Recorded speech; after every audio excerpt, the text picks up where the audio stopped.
दया का पिटारा खोल दिया है। आ रहा है ओम विष्णु हरि घटघटवासी जी का विष्णु सुरक्षा कवच यज्ञ कस्बा कछला जिला बदायूं में होने जा रहा है। सभी हमारे देशवासियों के लिए खुशखबरी, घटघटवासी जी साड़ियों का वितरण करने जा रहे हैं। यज्ञ का दिनांक 28, 29 और 30।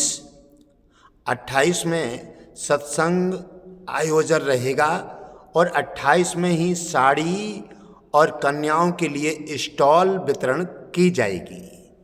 28 में सभी श्रद्धालु सभी देश के कोने कोने से हमारे भक्त पधारें और घटघटवासी जी के करण कमलों द्वारा साड़ी और कन्याएं स्टॉल प्राप्त करें।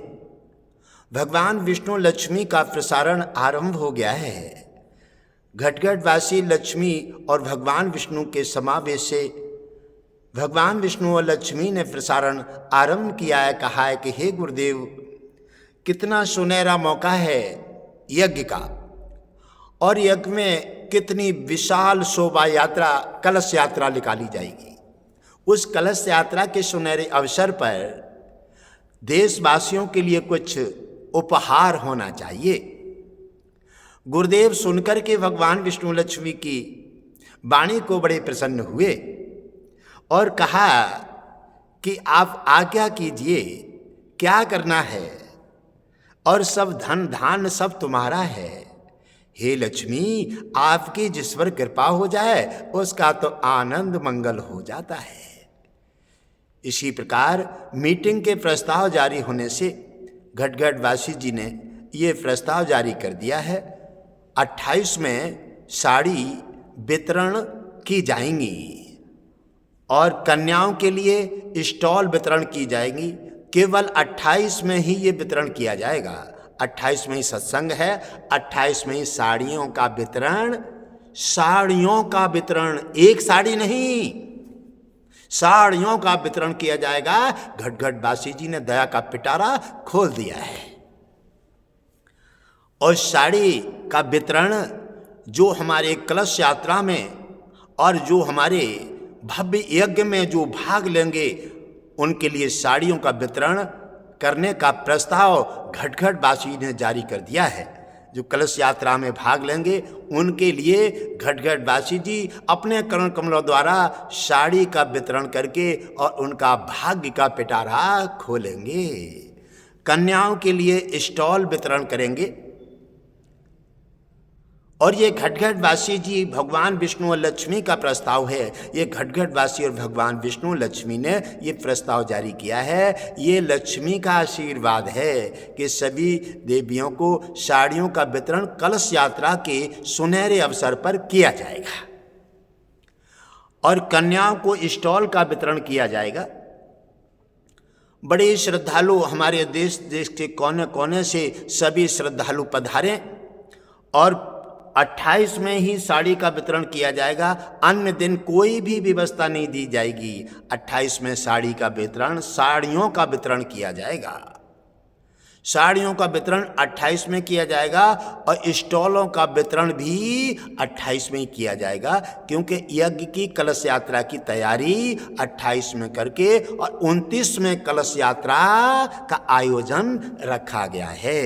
भगवान विष्णु सभी देवता 29 में कलश यात्रा में बढ़ चढ़ करके भाग लेंगे और सभी देवता पैदल यात्रा करेंगे गंगा तट पर पहुंच करके और सभी देश और समाज और क्षेत्र को पावन करेंगे। भगवान विष्णु, कुबेर, लक्ष्मी और ब्रह्मा और शंकर, वीर हनुमान सभी कलश यात्रा में बढ़ चढ़ करके भाग लेंगे। हमारे श्रद्धालुओं ने जो पहले हमारे भक्तों ने जो कलश यात्रा की है और कलश में जो भाग लिए हैं उनके लिए थोड़ा सा सुझाव दिया जाता है। सुझाव ये है कि उनके जो कलश अपने यात्रा के बाद, यज्ञ के बाद जो कलश भगवान विष्णु की प्रतिमा जो घर तक ले गए थे, वो कलश ही आपके दोबारा फिर से वो ही जागृत किए जाएंगे।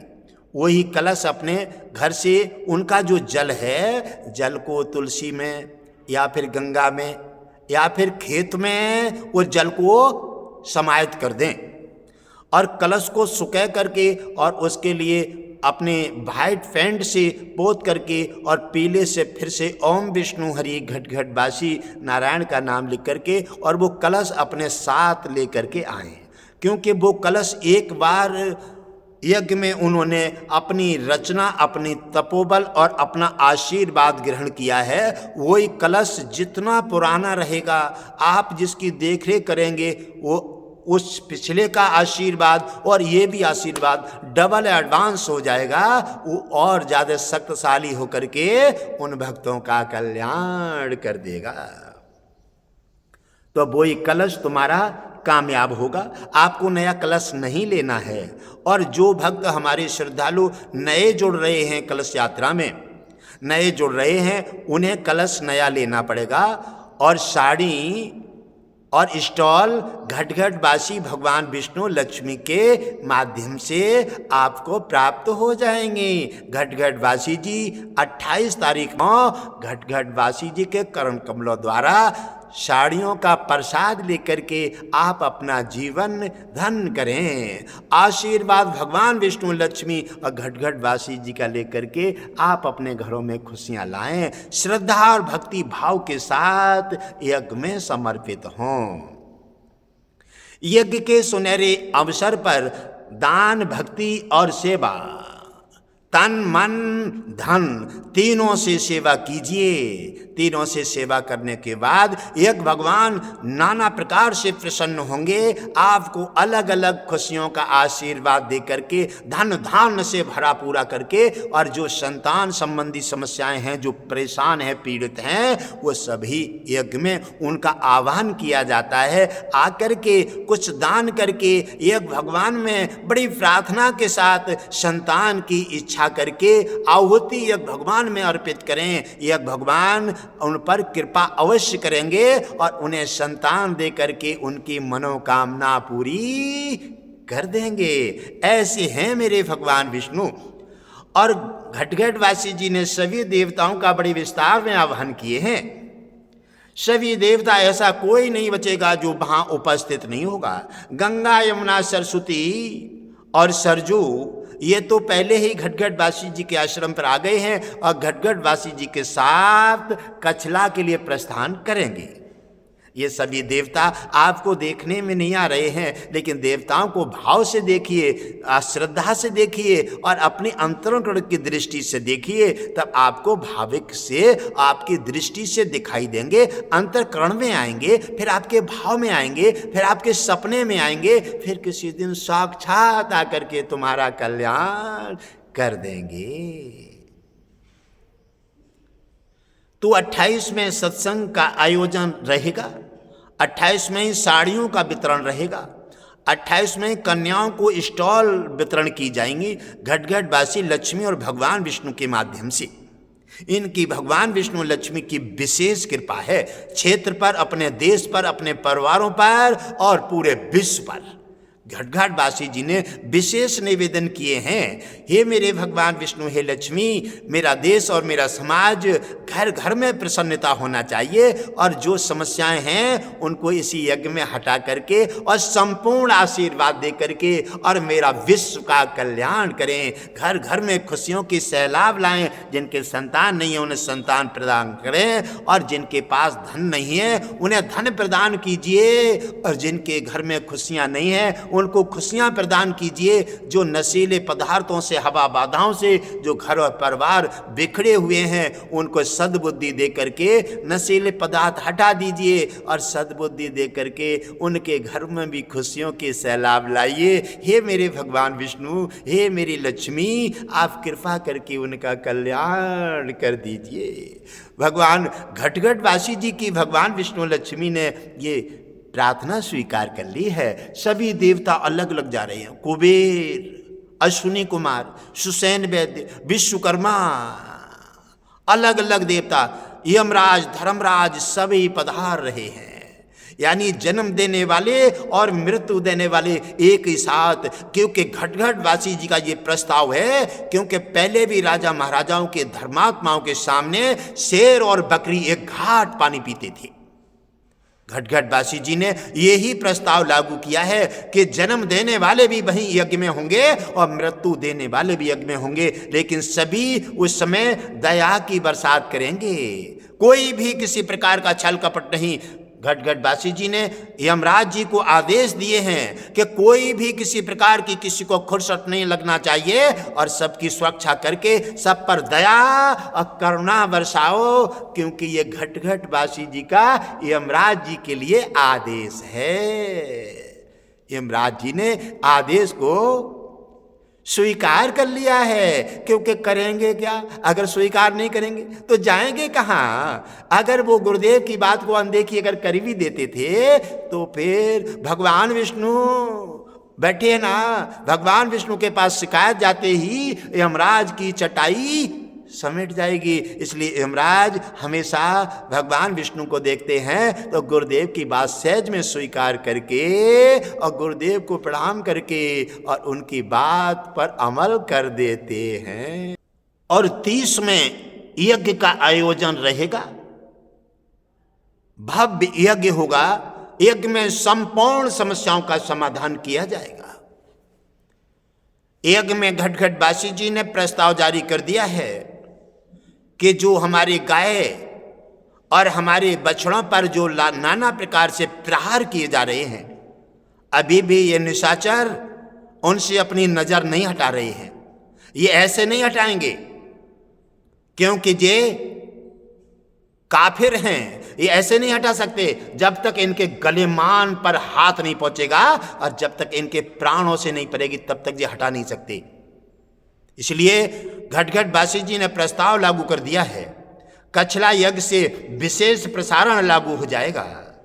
वीर हनुमान को आदेश दे दिए हैं और यमराज को भी आदेश दिए हैं। भगवान विष्णु ने सुदर्शन चक्र धरती पर उतार दिया है घटघट वासी जी की सहायता के लिए। इसी प्रकार गौ हत्यारों के लिए तत्काल दंड प्रदान किया जाएगा। उन्हें दंड दे करके अगर मान जाएंगे तो ठीक है, उन्हें मृत्यु भी दंड दे करके उन्हें धराशायी करके और यहां से साफ किया जाएगा। गाय की और बछड़ों की पूरी हेल्प करके और ये नाना प्रकार से सनातन का मान बढ़ाया जाएगा। इसी प्रकार घटघट वासी जी ने अपनी मीटिंग के समय पर भगवान विष्णु और सभी देवताओं के सामने प्रस्ताव जारी किया और कहा, हे नाथ कृपा कीजिए। अरे बड़े बड़े महान राजा थे, आजकल कैसा समय बदल गया है। आज जितना बड़ा आदमी है, पहले बड़े आदमी होते थे तो गाय पालते थे, गाय पालते थे। नंद बाबा की कितनी गाय थी, जितनी गाय ज्यादा होती थी उतना ही बड़ा राजा मानते थे। जितनी गाय ज्यादा पालते थे उतना ही बड़ा राजा मानते थे, उतना ही महान पुरुष होते थे। दूध घी माखन की सैलाब रहती थी। आजकल क्या है, आज गाय से तो हट गए। आजकल जितना बड़ा कुत्ता पाल लो, जितना बड़ा कुत्ता पालो, जितनी सुविधा दे लो, जितनी बड़ी गाड़ी में घुमाओ। इसलिए आजकल कुत्ता पर नजर चली गई है, गौ माता से हट करके और कुत्ताओं को पालने का सर्वश्रेष्ठता अपने दी है। त्योहार पर जाएंगे, कहीं पर अच्छी जगह रिश्तेदारी में जाएंगे, वहाँ फैशन कैसे पूरी होगी। पहले दूध दही मट्ठा माखन से होती थी, अब कैसे होती है कि वो क्या मिल जाए, शराब नहीं मिली और मीठ मछली नहीं मिली तो किसी भी रिश्तेदार ने तुम्हारा मान सम्मान नहीं किया, मुंह फुला के चल देते हैं। इसलिए तुम्हारी मानसिकता गिर गई है। और मानसिकता गिरने से जब व्यक्ति नीच सोच, नीच खान पान, नीच मानसिकता हो जाती है, वो व्यक्ति ऊपर तो छोड़ दो, धीरे धीरे बिल्कुल खिसक करके हारी बीमारी, छल कपट और देवताओं के आहार का ग्रास बन जाता है। और यमराज उसे हड़प करके और उसे बीमारी उसे ऐसे निगल जाती है जैसे उसे कभी भी सुख और शांति मिलने की कभी भी कल्पना भी नहीं कर सकते। इसलिए सोच किनकी बदली है, जितने बड़े राजा महाराजा होते थे वो गाय पालते थे और गायों का सम्मान करते थे। भगवान कृष्ण जी ने, राम विष्णु ने अवतार लिया कृष्ण रूप में, उन्होंने भी गाय का सम्मान किया, गाय को पाला। अब तुम कैसे सनातनी हो? आज तुम गाय के लिए इशारा कर करके और गाय को कटवा देते हो, गाय को छोड़ देते हो, खेतों में ब्लेड के तार लगा देते हो। कैसी मानसिकता गिर गई है? ये इसका मतलब है तुम स्वयं भगवान बन गए, सब तुम्हारे हाथ में है। इसी प्रकार मानसिकता गिरते ही तुम्हारा भाग्य गिरने लगता है, मानसिकता सोच गिरते ही तुम्हारा विवेक गिरने लगता है, तुम्हारी विकास गिरने लगता है, तुम्हारी खुशहाली गिरने लगती है और तुम्हारे घर में बीमारियां, कलह, गरीबी, कष्ट, हड़चल, कोर्ट कचहरी तुम्हारी कलाई पकड़ लेती है। ये किसने किया है? आपने, आपकी सोच ने, आपके खान पान ने, आपके आचार विचार ने और आपके नीति ने। दान पुण्य सेवा से बिल्कुल हट गए, बैग चले गए, इसका कोई मतलब नहीं। गौ माता को कहीं पाल भी लिया तो उसे छोड़ दिया जाता है जगह जगह, और जब बूढ़ी होती है तो उसे बेच दिया जाता है कसाईयों के हाथ। तुम्हारा कौन भरोसा करेगा? सनातन का मतलब है, सनातन धर्म है। धर्म, धर्म किससे कहते हैं? दान पुण्य सेवा और दया की मूर्ति बनो, इससे धर्म कहते हैं। कहां धर्म निभाया है आपने? गाय जब बूढ़ी हो गई, दूध नहीं दे रही है, अरे माता फिर भी कह देती है कि तुमने हमारी आज्ञा का पालन नहीं किया है। तुम अगर पता होता छोटे पे तुम्हारी गर्दन दाब देते। माता तो कहती है कि तुमने हमारी आज्ञा का पालन नहीं कर रहे हो, लेकिन मां ने फिर भी दूध का तुमसे दिया मार लिया। मां ने फिर भी दूध का तुम्हारे सामने संकेत दे दिया है। और गौ माता देखो कितनी महान है। बूढ़े पियो, जवान पियो और बचपन से लेकर लास्ट तक पियो, वो कभी भी तुमसे दूध का कोई भी एहसान नहीं करती। ऐसी है गौ माता, उसके लिए तुम्हारे प्रति हृदय में कोई जज्बा नहीं है, इतने बुझ गए हो। इसी प्रकार तुम्हारी मानसिकता जब दया से, भक्ति से, शीलता से और धर्म से हट जाती है तो तुम्हारी कलाई अधर्म पकड़ लेता है, दूषित आचरण पकड़ लेते हैं, खान पान तुम्हारा दूषित हो जाता है, सोच दूषित हो जाती है, दान पुण्य से हट जाते हो तो तुम्हारी समस्त बीमारी, कोर्ट कचहरी, हवा बाधाएं तुम्हारी कलाई पकड़ लेती है। तुम कभी भी आगे भागना चाहो और वो तुम्हें मैट करके समाप्त करने का काम करती है। ये सब किसने किया है? तुमने, तुम्हारे कर्म कांड ने, तुम्हारे खान पान ने, तुम्हारी सोच ने, तुम्हारे विवेक ने। अच्छे राजा महाराजाओं का इतिहास उठा के देखो। नंद बाबा के 60,000 गाय थी। ऐसे इतिहास उठा के देखो बड़े बड़े अच्छे राजा महाराजाओं को। आप उन राजा महाराजाओं की शरीकत करना चाहते हैं? राजा रघु का इतिहास उठा के देखो। राजा रघु के 101 रानियां थी और किसी कारणवश ब्राह्मण की इच्छा पूर्ति होने के कारण राजा रघु ने 101 रानियां ब्राह्मण को दान में दे करके और राजपाट सर्वस्व दे दिया और राजा तपस्वी बन गए। उन्होंने यहां तो दान में दे दिया, सब कुछ संकट झेला और तपस्या के लिए चले गए। भगवान विष्णु के रिकॉर्ड में उनका नाम चला गया और रिकॉर्ड में जाकर के भगवान विष्णु ने उन्हें सर्वस्व दे दिया। और भगवान विष्णु प्रसन्न हुए कि जो ब्राह्मण को संतुष्ट करके उन्हें प्रसन्न चित्त कर देता है, मैं उन भक्तों को सर्वस्व, उन राजाओं को सर्वस्व दे करके और उन्हें प्रसन्न कर देता हूं। ये कहा है भगवान विष्णु ने।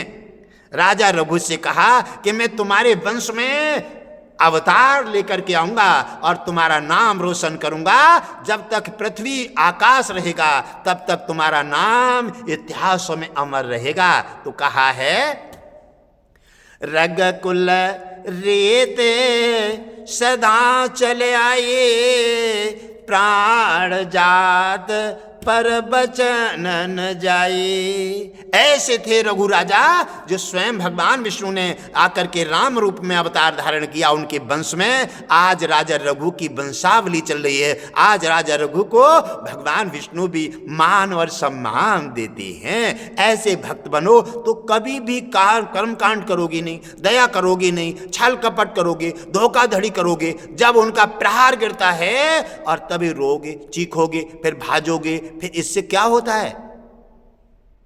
मनमानी करो इसी प्रकार अब तुम्हारी सोच बदल गई, तुम्हारा विवेक बदल गया और तुम्हारे विचार बदल गए, तो फिर सूरज वही है, चंद्रमा वही है, भगवान विष्णु वही है, लक्ष्मी भी वही है, लेकिन तुम बदल गए तो क्या हो? तुम बदल गए ना, तुम्हारा खान पान बदल गया। गाय पालते थे, अब कुत्ता पाल रहे, तो सोच तुम्हारी कहां है? पहले गाय की बुद्धि थी, आज कुत्ते की बुद्धि है। जैसी सोच बदलेगी, पहले तुम मक्खन खाते थे और अच्छी अच्छी चीजें, मेवा मिष्ठान खाते थे, तो तुम्हारी कितनी पवित्र बुद्धि थी। आज जीव जंतुओं का मांस खाते, शराब पीते, तो आज तुम्हारी बुद्धि गोबर बन गई है। तो तुम कहां से सोचोगे? भगवान के बारे में कैसे समझ लोगे? भगवान तुम्हारे पास कैसे आ जाएगा? भगवान भी तुम्हारे अंदर आकर के और बार बार पछताता है कि मैंने मानव जीवन दे करके और बड़ा भूल की है। इसलिए भगवान विष्णु फिर से तुम्हें मानव जीवन की धरोहर छीन करके और फिर से 84 लाख योनियों में तुम्हें भटका देते हैं। फिर जन्म लेते लेते मर जाते हो और भटकते हो, फिर परेशान होते हो। पाते बकरे खाते हैं ताके खींची खाल, जो नर बकरी खाते हैं तिनके बुरे हवाल। तरेगा वही जिसके हृदय में हर है, मीन क्यों न तर है जिसके जल ही में घर है। तरेगा वही जिसके हृदय में हरी है। मछली क्यों न तर गई, हमेशा जल में ही रहती है, इसलिए तरता तो वही है जिसके हृदय में हर है।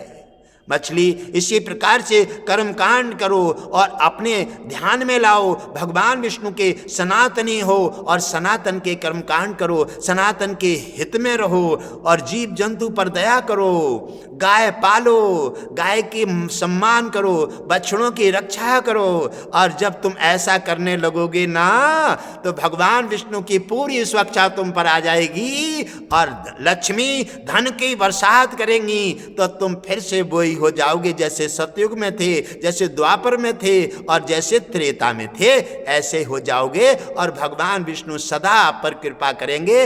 आप हारी बीमारी और कोर्ट कचहरी से, हवा बाधाओं से और सारे संकटों से बच करके आप भगवान विष्णु की शरण में पहुंच जाओ। एकादशी व्रत रखो, तुम्हारी सारी समस्याएं हल हो जाएंगी। भगवान विष्णु फिर से दिव्य बुद्धि आपको प्रदान करके आपको मानव जीवन की धरोहर दे करके और सनातन में फिर से दाखिल कर देंगे।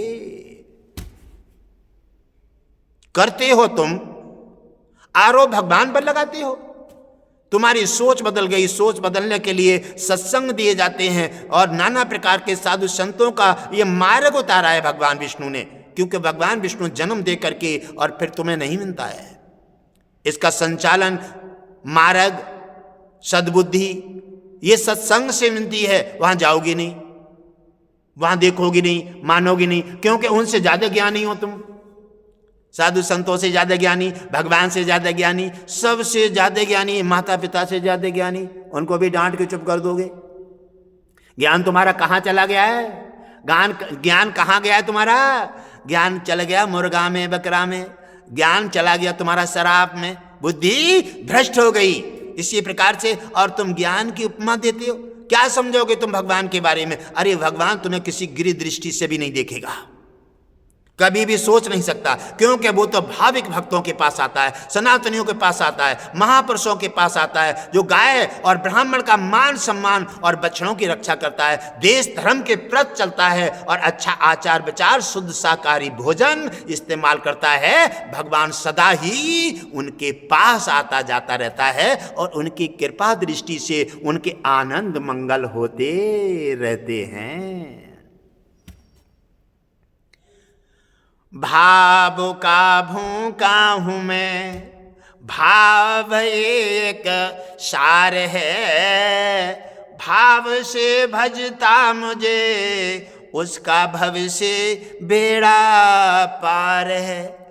भाव बिन मुझ को पुकारे, भगवान कहते हैं भाव बिन मुझ को पुकारे, मैं कभी मिलता नहीं, भाव बारे भक्त का संपूर्ण मेरे पर भार है। जो श्रद्धा सनातन के आचार विचार और साधु संत ब्राह्मण गाय और सबका सम्मान दे करके आदर के साथ भगवान के प्रति बढ़ता है, भगवान विष्णु कहते हैं उनका भार मेरे सिर पर आ जाता है और मैं उनका भार संकट हटा करके सर्वस्व दे करके और उनका कल्याण कर देता हूं। मानव दिव्य ज्योति और दिव्य ज्ञान सनातन की धरोहर उनके मस्तक में प्रवेश करके और उन्हें मानव जीवन जीने की धरोहर प्रदान कर देता हूं। जब ऐसा व्यक्ति करने के बाद जब व्यक्ति गलत आचार विचार पर होता है, घटघट बासी जी ने और कहा है कि माता पिता किससे कहते हैं? माता पिता कहते हैं कि अपनी संतान की जिम्मेवारी तुम्हें दी गई है।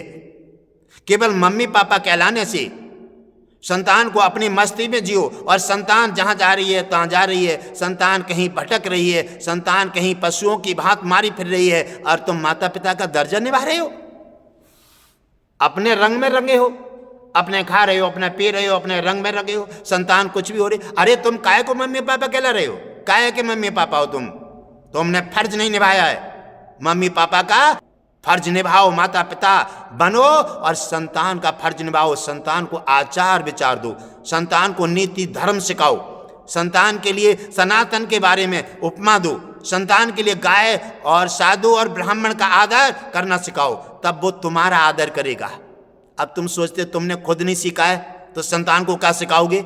और जब तुमने राम के बारे में नहीं जानते हो तो तुम्हारी संतान राम के बारे में भूल जाएगी तो क्या बन जाएगी? शैतान। जब राम के बारे में, परंपरा के बारे में, देश के बारे में, सनातन के बारे में जब तुम्हें किसी वेद की बात नहीं होगी, ज्ञान की बात नहीं होगी, धर्म की बात नहीं होगी, पूजा की बात नहीं होगी, फिर क्या होगे? तुम बन जाओगे राक्षस। तुम बने तो संतान राक्षस बन जाएगी। क्या होगी? परंपरा भंग हो जाएगी। ऐसे क्या होता है? ऐसे ही होता है सर्वनाश।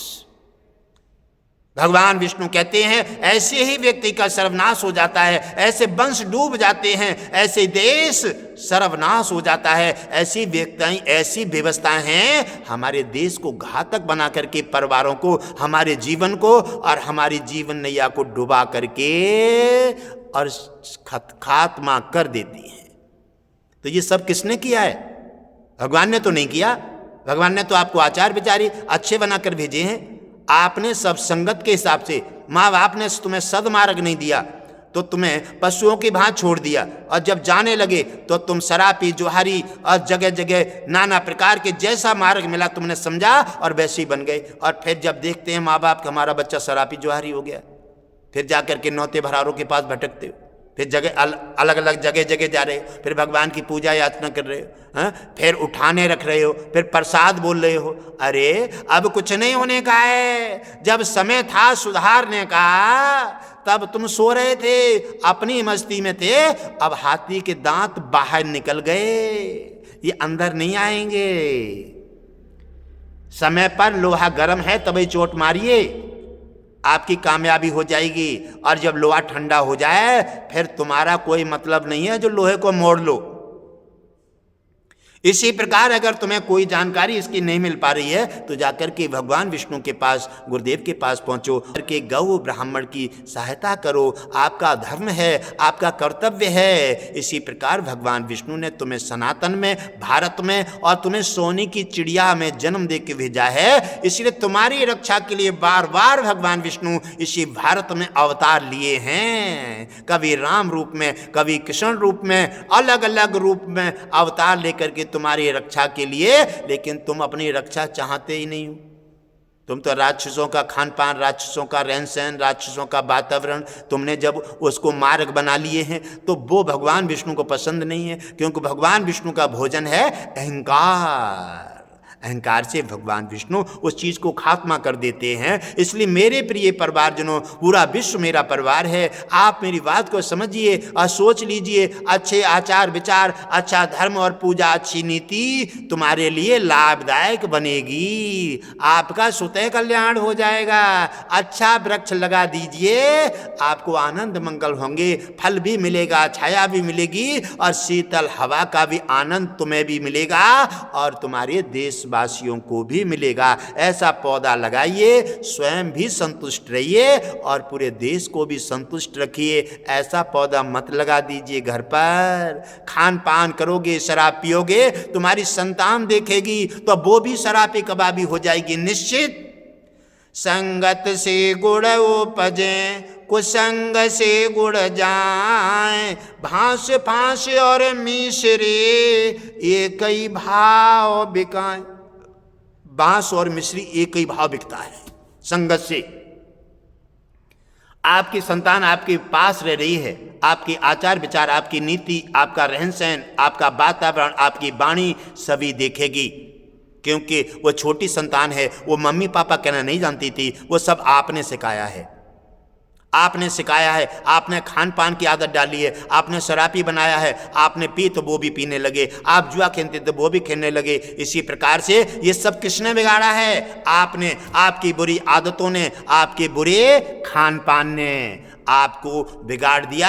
आपकी संतान फिर बनाना चाहो, सुधारना चाहो, ये तुम्हारे कोई बस का खेल नहीं है। इसलिए मेरे प्यारे, अभी भी कुछ नहीं बिगड़ा है।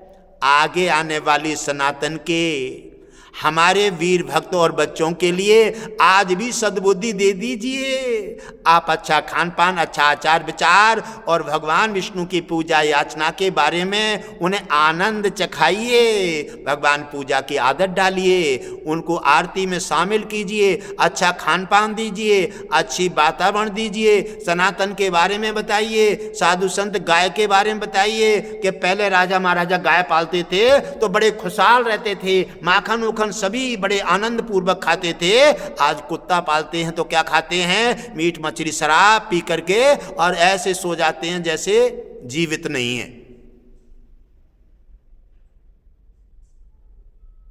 नशीला पदार्थ ऐसे बना देता है जैसे मुर्दा।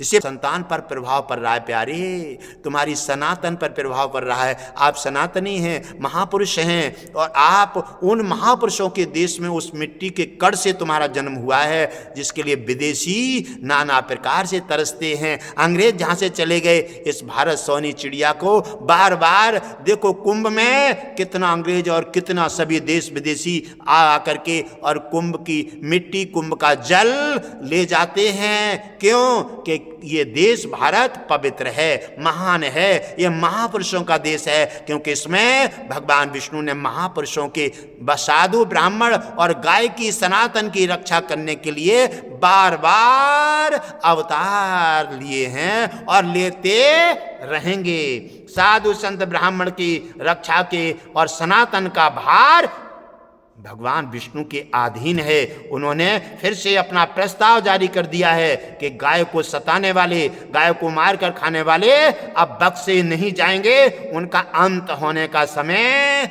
आ गया है। भगवान विष्णु ने वीर हनुमान को प्रस्ताव जारी कर दिया है और यमराज को भी आदेश जारी कर दिए हैं। इसी प्रकार अब सभी गौ ब्राह्मण सहायता के लिए भगवान विष्णु धरा पर आ गए हैं। आप समझ लीजिए मेरे सनातन भाइयों, मेरे हिंदुओं, मेरे देशवासियों, आप सब मेरे हैं।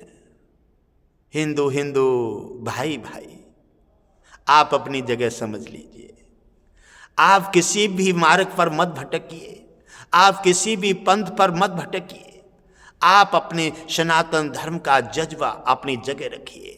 एकता का, संगठन का समय आ जाए, वहां एक कदम से कदम मिलाकर खड़े हो जाइए, एक आवाज दीजिए। ऐसे जज्बा और ऐसे प्रस्ताव और ऐसे निश्चय पर तुम्हारा देश सनातन फिर से सतयुग में परिवर्तित हो जाएगा और घर घर में, कोने कोने में भगवान विष्णु की जय जयकार होगी और घर घर में लक्ष्मी के धन की बरसात होगी। हारी बीमारी, कोर्ट कचहरी, हवा बाधाओं से और नाना प्रकार के संकटों से छूट जाओगे। नशीले पदार्थ और जीव जंतु से छूट जाओगे और जीव जंतुओं पर दया करो। आप मानव हैं, दया के पात्र हैं और आप सनातन धर्म है। सनातन धर्म का मतलब है दया का पात्र है। दया कीजिए। दया घर के धर्म में होती है दया, हिंदुओं में होती है दया, मानव में होती है दया, राक्षसों में नहीं होती। तो जो राक्षसों का खान पान करने लगते हैं वो भी दया से हट करके और असुर बन जाते हैं। इसी प्रकार भगवान विष्णु उनके लिए अपनी दया के पात्र से, अपने ग्रेड से हटा करके और उन्हें राक्षसों में प्रवेश करके और राक्षसों जैसा दंड दे करके और उन्हें भी उसी में शामिल कर देते हैं। ऐसे हैं मेरे भगवान विष्णु। सत्य सनातन धर्म की जय हो। ओम मंगलम भगवान विष्णु, मंगलम गरुणध्वजा, मंगलम पुंडलीकाक्षो, मंगलाय तनो हरि। माला फेरत जुग गया और गया न मन का फेर, तन का मन का डाल दे और मन की माला फेर। अपने में अपने को संभाल लो प्यारे, सब समझ जाएगा। आपने अपना मन ऐसे छोड़ दिया है जैसे अनाथ है, कोई किसी का हक दान के नहीं है, ऐसे छोड़ दिया है। चाहे जीव जंतु को मार रहा है, चाहे शराब पी रहा है, पीने की चीज़ नहीं है, उसको इस्तेमाल कर रहा है, भगवान को अपमान कर रहा है, ब्राह्मण का अपमान कर रहा है, देश सनातन का अपमान कर रहा है। आपने मन की डोरी इतनी ढीली दे दी है, इसको कंट्रोल में कीजिए।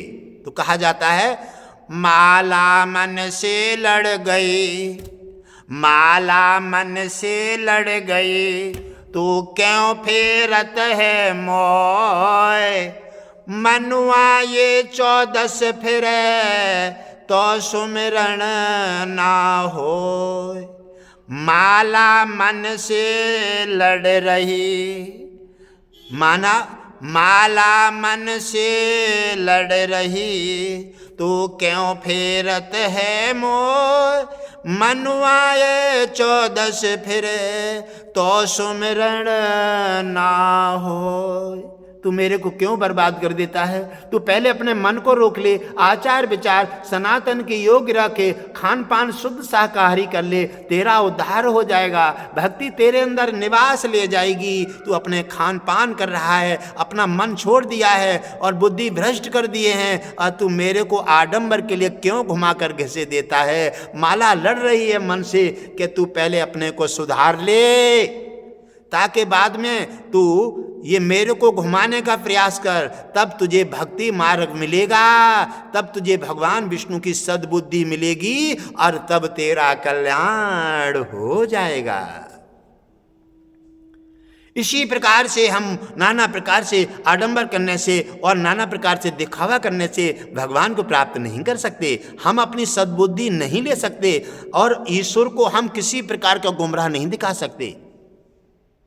इसी प्रकार ईश्वर कहता है कि तू जो कुछ भी मुझे दिखा रहा है, जो तू कुछ कर रहा है, मनमानी कर रहा है, ये सब तेरे को भुगतान करना पड़ेगा। ये सब तेरे को अच्छा कर रहा है तो अच्छा मिलेगा और बुरा कर रहा है तो बुरा मिलेगा। ये करनी भरने का मेला है, ये चिड़िया रैन बसेरा है। कितना भी छल कपट कर ले, धोखाधड़ी कर ले, ये सब तेरे ही पीठ पर लाद दी जाएगी। इसका सब कुछ तेरे को भुगतान करना पड़ेगा। और यहाँ कितना भी दिखावा कर ले, झूठ बोल ले, हाँ, वहाँ पर यमराज का जब खाता खुलेगा ना, जब वो लेने आएगा तो उसके सामने कोई हेरा फेरी नहीं कर पाएगा। मैं रास्ता में हूँ, मैं ये कर रहा हूँ, वहाँ दिखावा नहीं कर पाएगा। वहाँ तो मिनट से पहले यमराज तुझे बाहर निकाल लेगा और तत्काल हेरा फेरी तेरी सब तेरी जेब में रख देगा और ले करके और तुझे निकाल करके तुझे दुनिया से अलग हटा करके और शमशान में तुझे दाखिल कर देगा और ठेंगर रख करके ये दुनिया वाले जिन पर तू दीवाना है ना, ये सब जला करके तेरी राख बना देंगे। ता दिन तेरा नशा अपने आप उतर जाएगा, अपने आप उतर जाएगा। आज तू दुनिया में दीवाना है, दान नहीं करेगा, बच्चों को और सब परिवार के लिए गाड़ी बंगला महला दुमहला में लगा हुआ है। अरे बाद दिन तेरा नशा सब उतर जाएगा। इसलिए मैं तुझे सुझाव देना चाहता हूँ प्यारे, इसलिए तुम सब हमारे हो, आप कुछ अपना करो। दान भक्ति सेवा ये सबसे बड़ा धर्म है, जिसकी पूंजी जिसके पास। आप सभी सिस्टम लगा दिए हैं, दान करने का अलग सिस्टम है, दान करने के लिए ईश्वर धन अलग दिए, भंडारी के लिए अलग दिए, परिवार पालने के लिए अलग दिए, पढ़ाने लिखाने के लिए अलग दिए, सबके लिए धन अलग अलग देते हैं। आप सब धन को इकट्ठा करके और उसी अपने खान पान अपने स्वार्थ में लगा लेते हो, तो ये दान का खाता खाली रह जाता है। और दान, भक्ति, सेवा ये शून्य पर पहुंच जाती है। तो ये समझ लो तुम्हारी हारी बीमारी, कोर्ट कचहरी, हवा बाधाएं और नाना प्रकार के संकट तुम्हारी कलाई पकड़ लेते हैं और पटका मारते हैं, खींचते हैं और दुनिया में जिंदगी तुम्हारी तबाह कर देते हैं और यमराज को देकर मार करके शमशान में दाखिल करके और ठिंगर रख करके जला देते हैं। क्या मिला तुम्हें? आप क्यों आए हो धरती पर? यही नहीं समझा है। मानव जीवन ईश्वर ने क्यों दिया है तुम्हें? ये मानव जीवन श्रेष्ठ जीवन है, ये कर्म योनि है, ये कर्म योनि है। पशु पक्षी भोग योनि में है। आप भोग योनि वाले को सता रहे हैं। अरे वो तो बेचारा भोग भोग रहा है, आप उसे क्यों सता रहे हैं? आपने उसका आहार बना लिया है। इसी प्रकार मैं क्यों कह रहा हूं, आप मेरे हैं। आप समस्याएं परेशानी जब भोग रहे हैं, मुझे कष्ट होता है, इसलिए गुरु का कर्तव्य है अच्छा सदमार्ग दे करके तुम्हें सुधार करके अच्छे मार्ग पर लाकर सनातन के रिकॉर्ड में दाखिल करें। और सनातन की परंपरा जब तुम्हारे मस्तक में धारण हो जाएगी तो गुरुदेव भगवान विष्णु की कृपा हो जाएगी। आप फिर से मानव जीवन जीने लगेंगे, आप सनातन में दाखिल हो जाएंगे। भगवान विष्णु प्रभावित होकर के तुम्हारा कल्याण कर देंगे और मानव जीवन की धरोहर ये उच्च शिखर तक जाकर के भगवान विष्णु के पास पहुंच जाएगी और ये सूरज की भांति प्रकाशित होगी। वरना ये कुत्ता बिल्ली की भांति जगह जगह वहीं चली जाएगी, क्योंकि ये करनी भरने का मेला है। आप यहाँ तो मनमानी कर रहे हैं, लेकिन वहाँ नहीं चलेगी। ज्यादा दिन शरीर छीन लिया जाएगा, बाद दिन तुम्हारा कुछ बस नहीं चलेगा प्यारे। बाद दिन तो न कोई परिवार होगा, न तुम्हारे साथ कोई खाने वाला होगा, न तुम्हारा हाथ पकड़ने वाला होगा। बाद दिन तुम्हारा धर्म, दान, भक्ति, सेवा ही तुम्हारा साथ देगी। वो तुमने किया नहीं है। गुरु के आचार विचार नाम दान तुमने लिए नहीं है, तो गुरु का साथ मिलेगा नहीं, क्योंकि गुरु ही मिलता है यहाँ से ले जाकर और वहाँ तक पहुँचाने के लिए। तो वो तुमने गुरु बनाए नहीं हैं, जोड़े नहीं हैं, क्योंकि आप बहुत बड़े गुरु से भी ज़्यादा विद्वान ही हो गए हैं। इसलिए आपने सारे रास्ते अपने खाली रखे हैं, एक ही अपराध का रास्ता खोला। वो अपराध तुम्हें पटक पटक करके और तुम्हारी सारा अहंकार निकाल देगा और उसके बाद में कुछ नहीं मिलेगा। यमराज के हवाले करेगा और यमराज आपको शमशान पहुंचा करके, और जो तिनके पीछे तुमने पाप और पुण्य, छल कपट, धोखा, गद्दारी, दलाली, बेईमानी बहुत किए हैं, जिन परिवारों के लिए बेई परिवार तुम्हें शमशान में ले जा करके ठिंगर रख करके माचिस लगाएंगे और जला करके तुम्हारी राख बना देंगे। क्या मिला तुम्हें? जो मिला वो तुमने समझ नहीं पाया। धर्म सनातन का एक महान जीवन मिला तुम्हें। सनातन धर्म में रहने के लिए और कर्म करने के लिए सनातन धर्म मिला तुम्हें। भारत की सोने की चिड़िया जैसा देश मिला तुम्हें, लेकिन तुमने फिर भी उसी कर्म कांड छोड़ करके और खान पान और वैसे ही उन नीचे जीवन में जाकर के और राक्षसी जीवन जीने लगे। तो ये सब तुमने किया है। भगवान ने तो तुम्हें अच्छी जगह भेजा, भगवान ने तुम्हें देवता बना के भेजा, भगवान ने तुम्हें नाना प्रकार की मेवा, मिष्ठान, अनेकों पदार्थ दिए हैं, लेकिन तुमने वो चीज नहीं समझ पाई। इसलिए जब भगवान की बात को तुम नहीं समझा और उनके खान पान को छोड़ करके नाना प्रकार के मेवा, मिष्ठान और दूध, रबड़ी को छोड़ करके आप उन्हीं राक्षसों के खान पान में आकर के रुके हैं, तो राक्षस जैसा भोग भोगना पड़ेगा, राक्षस जैसी योनि में जाना पड़ेगा। और जो तुमने किया है वो निश्चित ही भोगना पड़ेगा। वहाँ कोई हेरा फेरी, दंड फंद नहीं चलेगा। आप फिर भी सुनहरा मौका है, जाग जाओ प्यारे। सनातन पूरा विश्व मेरा परिवार है। हिंदू हिंदू भाई भाई सब सनातनी और पूरा सभी विश्व हमारा परिवार है। आप अब भी समझ जाओ, अभी सनातन के बारे में देखो। गाय तुम्हारी माता है, उसकी दया करो, उस पर ध्यान रखो, बछड़े को बचाओ और नाना प्रकार की धर्म के हित में रहो। सनातन की जय बोलो, सनातन के हित में रहो।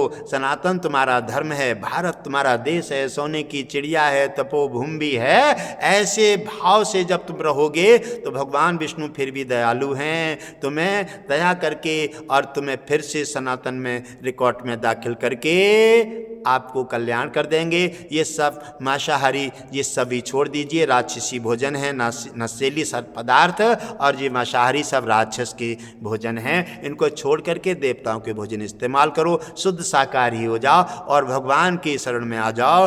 एकादशी व्रत रखो, सनातन का कदम से कदम मिलाकर चलो, सनातन की आवाज बुलंद करो, सनातन के साथ कदम से कदम मिला जाओ। हिंदू हिंदू भाई भाई ऐसा जब हो जाता है तो मैं ये वचन देता हूं कि मैं भगवान विष्णु को प्रसन्न करके और तुम्हारी तमाम समस्याएं हल करके और फिर से तुम्हारा सनातन में दाखिल करके सनातन की बुद्धि दे करके और तुम्हारा फिर से जय जयकार कर दूंगा। सत्य सनातन धर्म की।